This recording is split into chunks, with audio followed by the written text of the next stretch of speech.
Welcome to Kamasutra. अगर आप इस चैनल पे न्यू हैं तो चैनल को सब्सक्राइब कर लीजिए।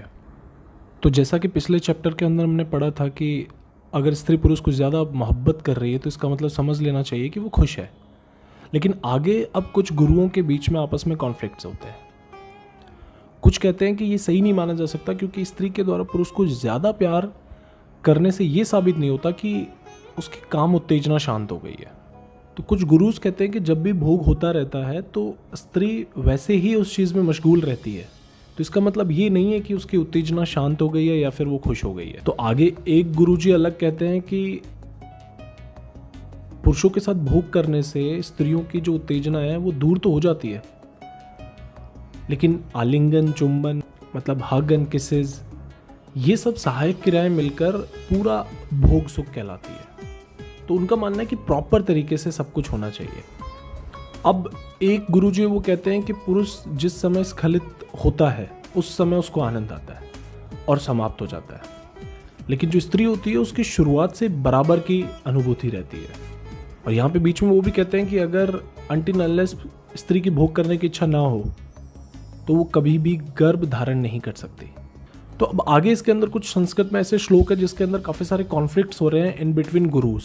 तो सब अपने अपने मत दे रहे हैं। तो जैसा कि मैंने अभी आपको बताया कि जैसे कि अभी किसी गुरु ने कहा था कि स्त्री को सेम लेवल का सेटिस्फैक्शन एनी टाइम रहता है, तो उसके एवज में दूसरे गुरु कहते हैं तो फिर ऐसा क्यों होता है कि जैसे पुरुष जो है वो भोग की शुरुआत में बहुत ज़्यादा उत्तेजित होकर बेचैन सा हो जाता है और स्त्री शांत सी लेटी रहती है, और वो पुरुष के द्वारा अपने शरीर पर नाखूनों को गड़ाना, दांतों से काटना और जो अपर पार्ट होता है स्त्रियों का उनको दबाना आदि के लिए मना करती है और सिर्फ यही चाहती है कि पुरुष उसके साथ भोग करता रहे। तो इससे ये बात पता चलती है कि ये कहना गलत है कि स्त्री को शुरुआत से अंत तक सेम लेवल का सेटिस्फैक्शन फील होता है। तो यहाँ पे कुछ कॉन्फ्लिक्ट्स चल रहे हैं गुरुओं के बीच में, जो कि जैसा कि मैंने आपको बताया था कि कामशास्त्र एक बुक नहीं है, इसमें अलग अलग गुरुओं ने अलग अलग तरीके से अपने अपने विचार लिखे और उसके बाद में सबको मिक्स कर कर कामसूत्र लिखा गया।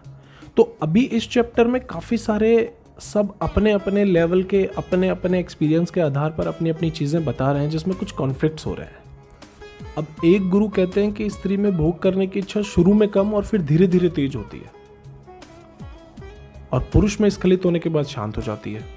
और वही गुरुजी कहते हैं कि अंत में पुरुष के स्खलित होने पर पुरुषों को चरम सुख मिलता है, लेकिन स्त्रियों को इस क्रिया की शुरुआत में ही सुख महसूस होने लगता है।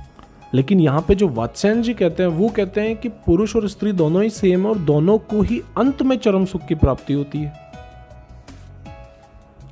तो सबका अपना अपना यहाँ पे मत है। इसके अंदर कुछ कॉन्फ्लिक्ट्स हुए जिन्होंने अपने अपने तरीके से इस चीज़ को बयां करने की कोशिश की। तो आज के चैप्टर में इतना ही। अगले चैप्टर के अंदर बहुत ही ज़्यादा इंटरेस्टिंग होने वाला है। भोग के टाइप्स बताए गए हैं। तो आज के लिए इतना ही। अगर आप इस चैनल पे न्यू हैं तो चैनल को सब्सक्राइब कर लीजिए। नमस्ते।